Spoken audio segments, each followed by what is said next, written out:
Hey guys, and welcome to the Wrestling Daze. This is a brand new, award-winning, record-breaking show that has yet to win awards or actually break records. But it is a new weekly show that we're going to be doing on this channel every weekend. And it's going to be a fun look back at the past 7 days, all the big stories, all the rumours, all the breaking news. And we're going to have a look back at it all and see if we can make some sense of it. The other thing that's worth talking about, worth mentioning, is that I want this video to feel and this series to feel different to the others on this channel. And so as a result, I'm going to do this in one take.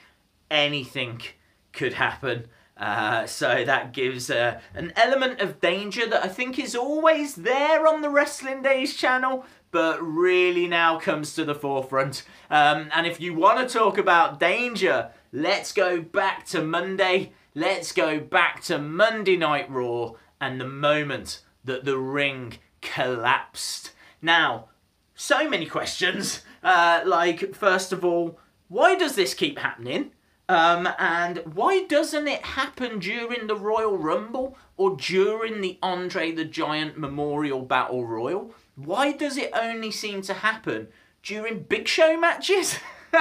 Is someone out to get Big Show? Because that's kind of how it feels. I mean, they're not very dedicated in trying to take Big Show out because they only do it every 5 years or so.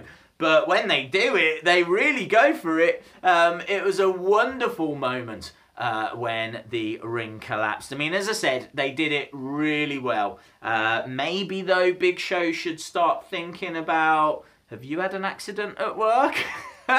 Giving someone a call, maybe a lawyer.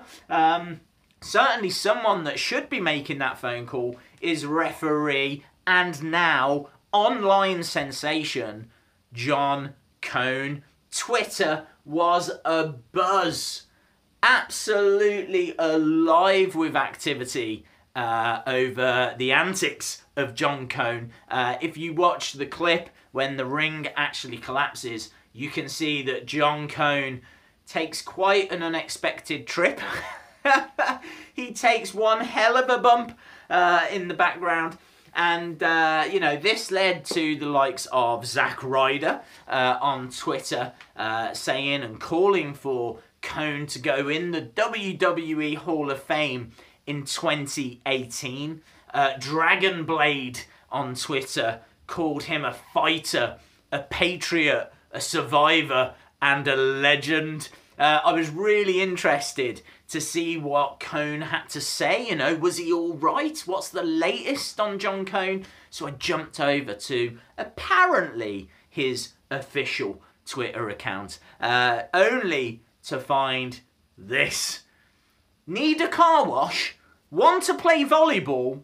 The WWE Divas have you covered.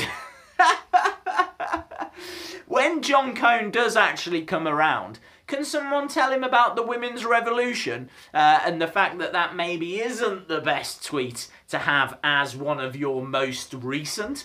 But seemingly he's okay. But someone that isn't okay at the moment is pretty much the whole of the WWE universe. After what happened on SmackDown Live on Tuesday, a #1 contender was crowned, and that person turned out to be Jinder Mahal. Now, no one saw this coming. I actually thought that Jinder had done a brilliant job on Talking Smack last week. Jinder Mahal was like, I need to win a championship, you know, time's running out for me, I'm going to work harder than anyone else. And I was like, Jinder, Jinder, Jinder. Not to the point where I thought he should be the #1 contender for the WWE Championship. And I wasn't alone in that opinion. Basic Hugonomics said Jinder Mahal is the #1 contender for the WWE Championship. And now American Alpha lost to the Shining Stars. I'm done.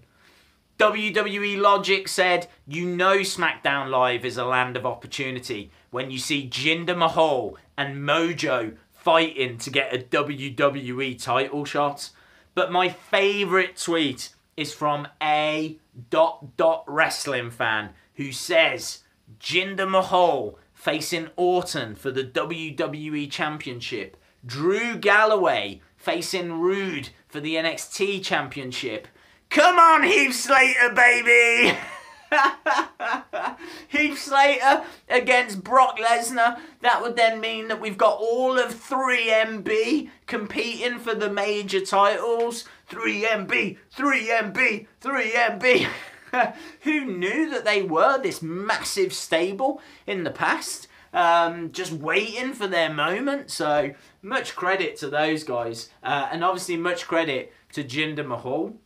If you want to talk about things that are a little bit weird, a little bit unexpected, then how about Big E today, who was in LA going around marrying people? Here you can see a picture of Big E, and he was actually ordained not that long ago, giving him the ability to marry couples. He got that online, and he shared a tweet today of him looking rather dapper in red and black, going around marrying people. Here he is marrying Joseph and Brisa. So many congratulations to them. I mean, what a quirky story that is, getting married by Big E. But very unexpected. He also dropped in on AJ Lee, who has a new book out at the moment. And it reminded me of that moment when Big E came down and swung his arms back and smacked AJ Lee in the chest. Kind of, you know, she took it really well.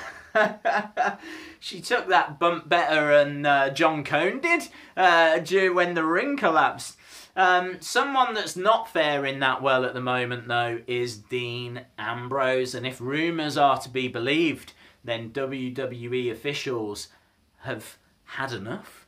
They're saying that they find him to be quite lazy, which I think is quite rich coming from WWE officials, considering that Dean Ambrose has just moved over from SmackDown Live to hit the reset and get a fresh feud, only to be put into a program with The Miz, who's just come over from SmackDown Live. I mean, if that's not lazy, I don't know what is. And then not only that, we've got Lana now appearing in ring. Again, I believe this was today, 22nd of April. We had pictures emerging of Lana, who is now competing in the ring. This was an NXT show, and she is actually now playing the role of Emelina better than Emelina did. She picked up a win here against, I think it was Liv Morgan. So it'll be interesting to see, you know, what the future holds for Lana. And it will be interesting to see what the future holds for Simon Gotch. I mean, Simon Gotch obviously left the company the other week. He's actually changed his name now to Simon Grimm. So let's keep our fingers crossed that he doesn't get a toy channel, because things could get very confusing if we had Grimm's Toy Show and Simon Grimm's Toy Show, although I would love to see that. But he told a story this week about WrestleMania 33. There was a rumour going around that one of the reasons as to why Simon Grimm had left the WWE was because of a big falling out backstage. And he told a story about WrestleMania 33. He says that the actual story is that it happened at WrestleMania. I was sitting in catering, and the chair that I was in was kind of flimsy. I go to shift in it, and it just collapses underneath me.